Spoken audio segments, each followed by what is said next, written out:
Ada yang dah tengok cerita ni tak? Tapi katanya memang viral lah dekat Indonesia. So.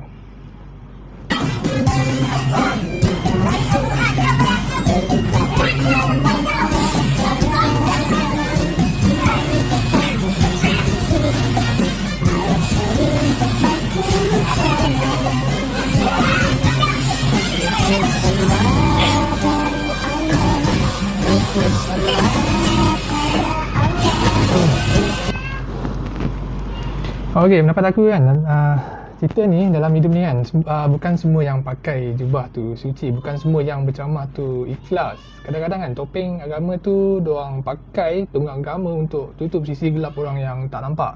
Macam dalam cerita Walid ni yang tengah trending sekarang ni kan, aku tengok kan komen semua ada yang triggered. Bukan dekat Malaysia je, tapi kat Indonesia pun sama. Kata filem ni rosakkan imej agama. But come on guys, ini bukan soal agama, ni soal manusia yang salah guna agama.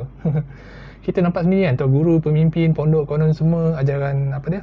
Ajaran Rasulullah. Tapi belakang tapi ada je ajaran sesat. Yang paling sedih kan, santri dan santriwati dia jadi mangsa lah. Ada yang kata macam, kenapa salahkan ustaz tu? Kenapa anak darah tu tak tolak?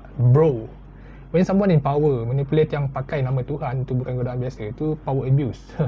So kita kena berhenti defend yang salah, sebab walaupun dia pakai suban kan, filem ni tak hina agama langsung, dia hina manusia yang salah guna agama.